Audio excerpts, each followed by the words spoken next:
कि जो रावण किसी को कथा पुराण करने नहीं देता है, अपन उठ धावे, खुद ही उठ करके चला जाता है वहां, जो कहे वेद पुराण, बस पता लग जाए कि कथा कर रहे हैं पंडित जी, तो गदा लेकर के सीधे श्रोताओं के सामने ही व्यास जी का स्वागत सत्कार करना शुरू कर, कथा करोगे आओ,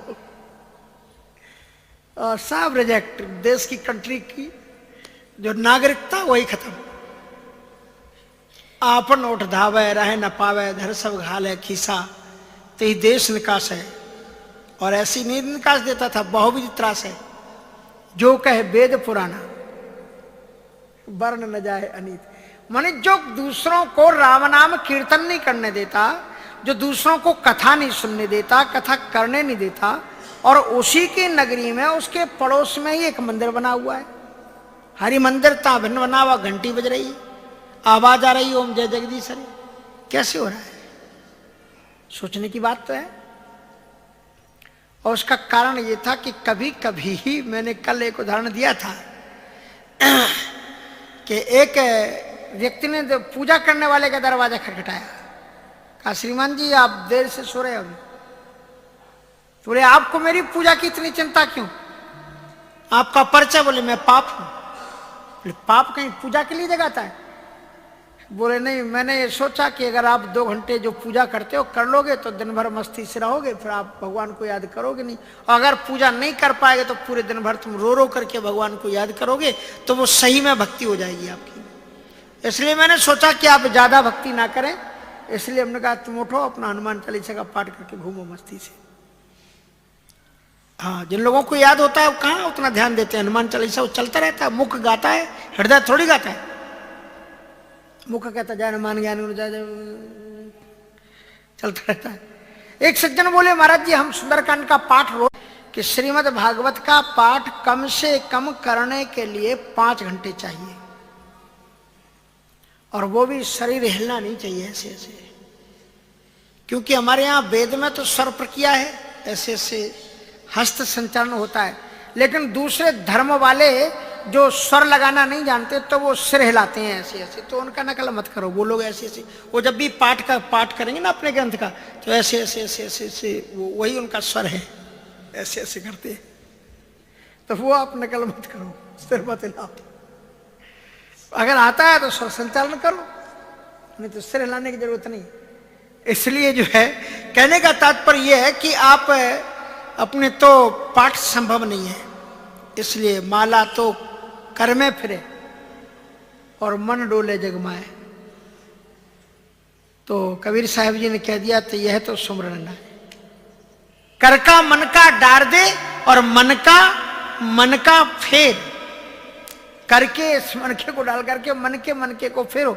तो कहने का तात्पर्य यह है कि इस प्रकार से रावण दुनिया में लोगों को पाठ नहीं करने दे रहा है, पर इसको पाठ करने दे रहा है। पाप कहता है मैंने तुम्हें इसलिए जगाया ताकि तुम पाठ करके निश्चिंत हो जाओ। रावण की भी यही कारण है।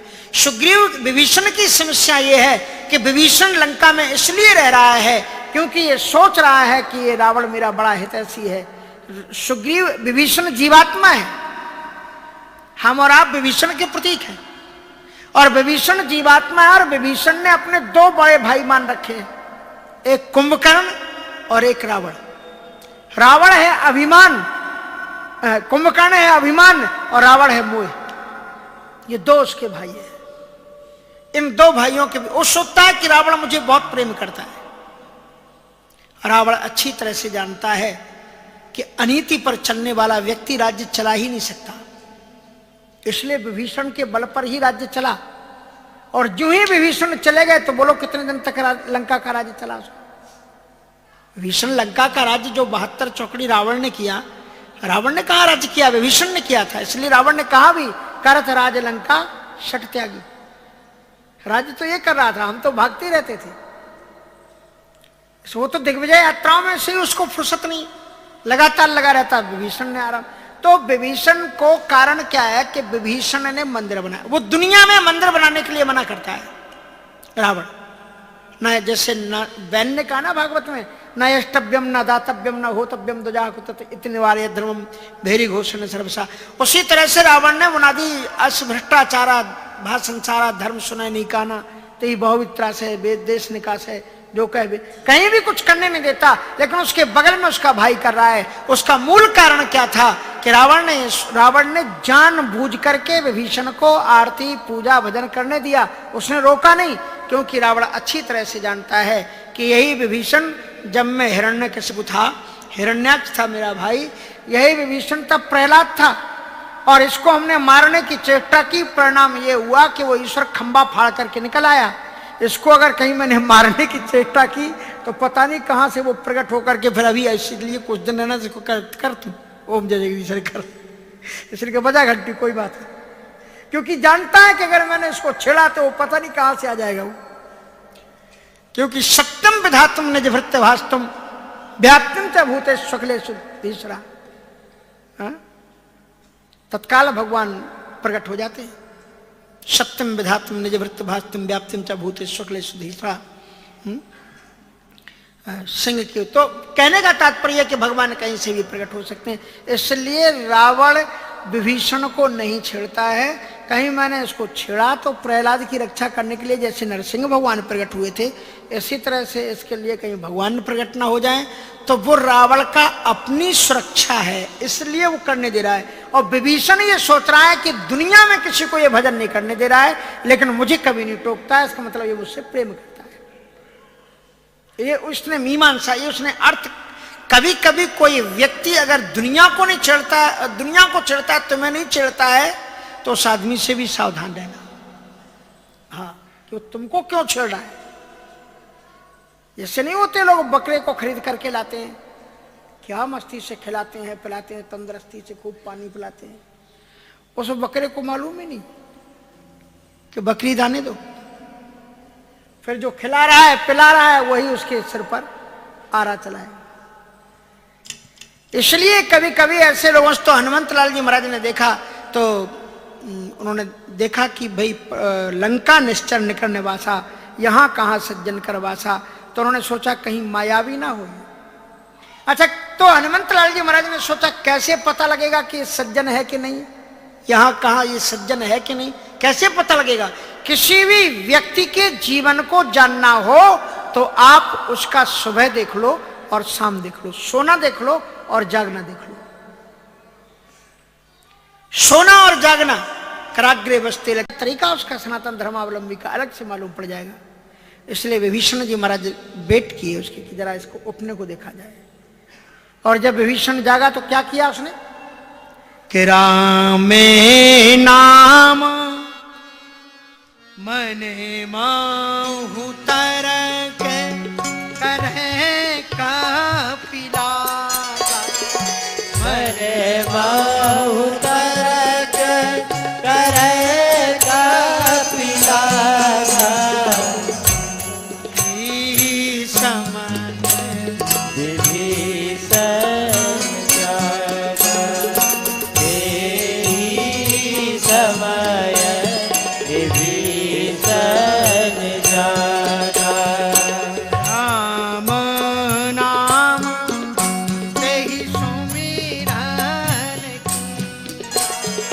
राम नाम तेहि सुमिरन कीना, हृदय हरस सज्जन कीना, हृदय हरस सज्जन कीना।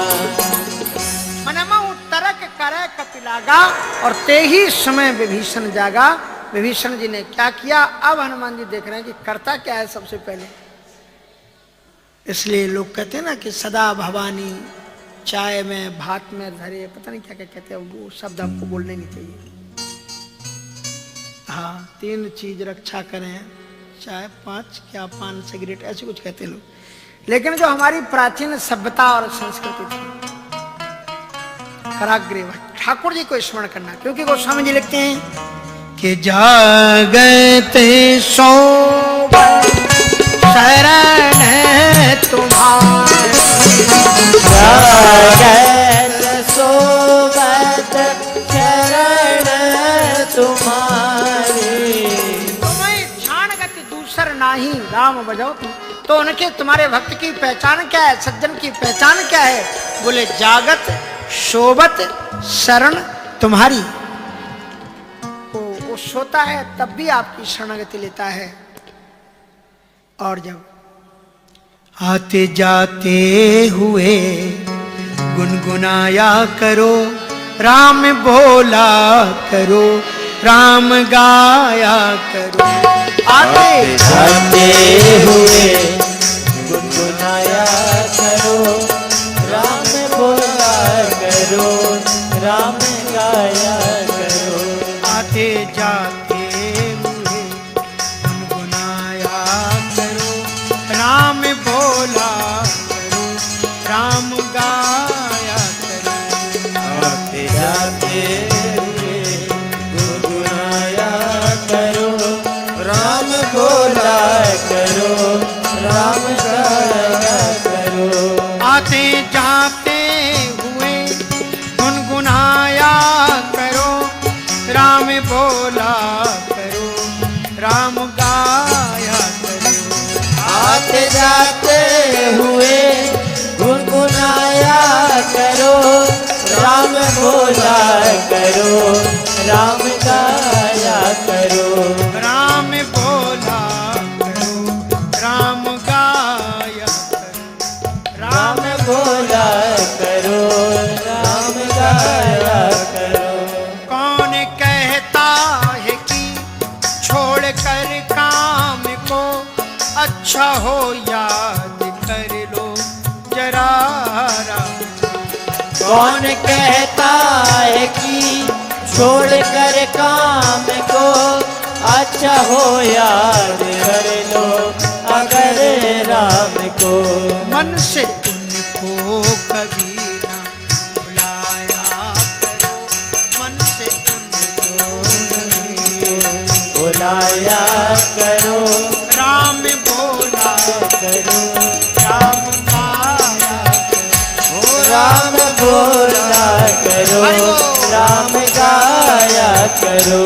आते जाते हुए गुनगुनाया करो, आते जाते हुए गुनगुनाया करो, राम बोला राम गाया। ओ राम बोला करो, राम गाया करो।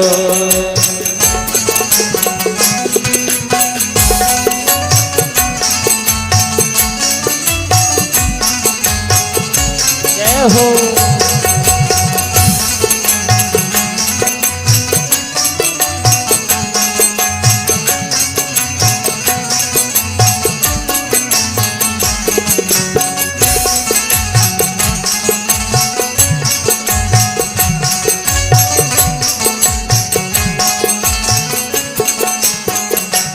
रिश्ता रखते हो जैसे हम संसार से, रिश्ता रखते हो जैसे तुम संसार से। मोही बंधन बंधा है जैसे परिवार। वो मोह बंधन बना है जैसे परिवार से। थोड़ा उससे भी रिश्ता निभाया करो, थोड़ा उससे भी रिश्ता निभाया करो। राम बोला राम गाया, राम बोला करो, राम गाया करो। आते जाते हुए गुनगुनाया करो, राम बोला राम गाया। आते जाते हुए गुनगुनाया करो, राम बोला करो, राम गाया करो।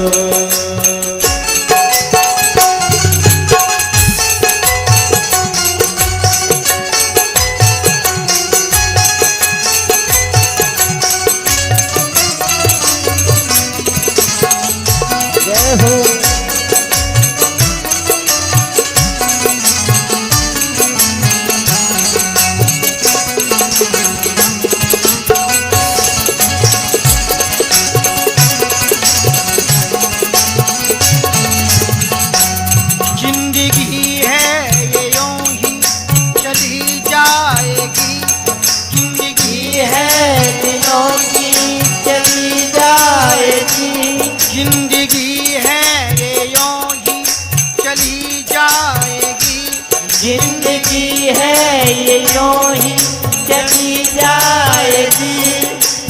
संपत्ति घरी ही रह जाएगी। धन संपत्ति घरी रह जाएगी।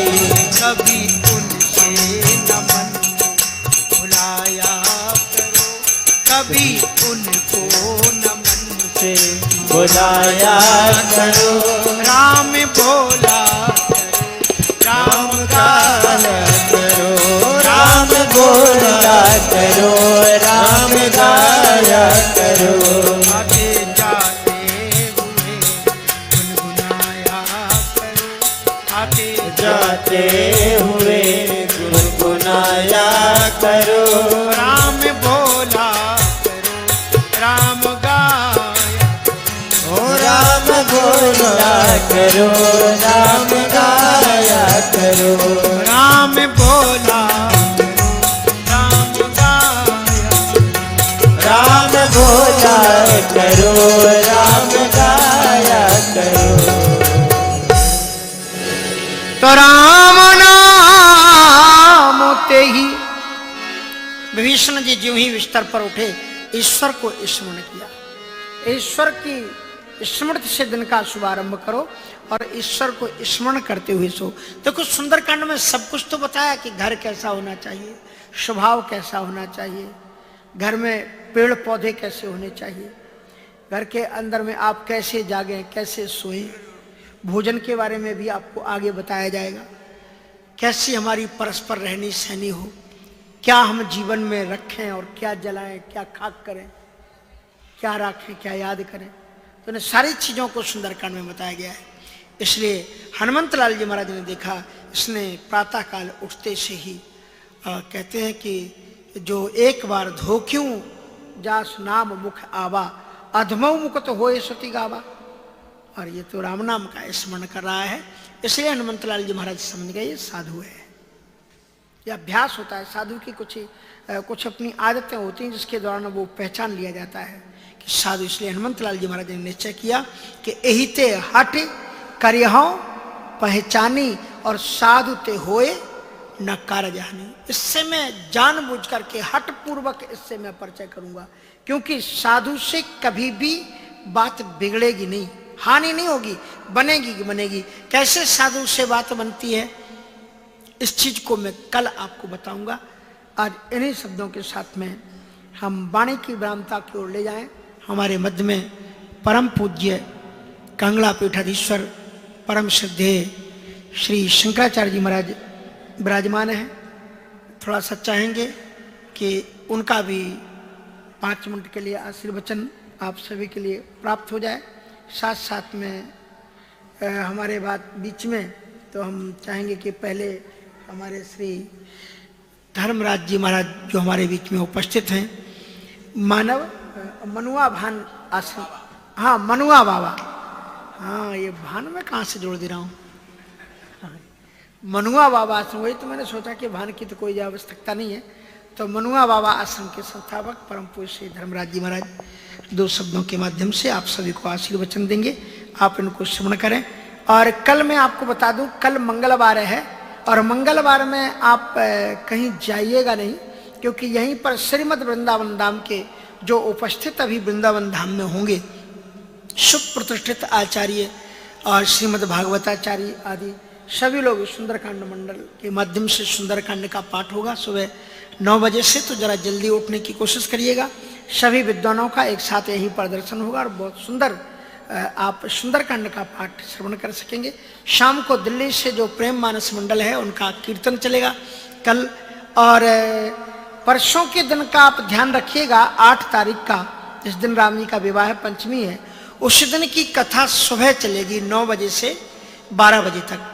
इसलिए जो भी आश्रम के अंतर्गत रहने वाले हैं, वो कौन सी धारा लगाई जाती है, कोई विशेष होती है, वो उनके ऊपर अध्यादेश रहेगा कि वो 9 से 12 के बीच में भंडारे के पहले परसों कोई भी कहीं जा नहीं सकेगा। जो भी बाहर पकड़ा गया तो सियावर, तो फिर जो है राधे राधे और क्या दंडनीय अपराध होगा।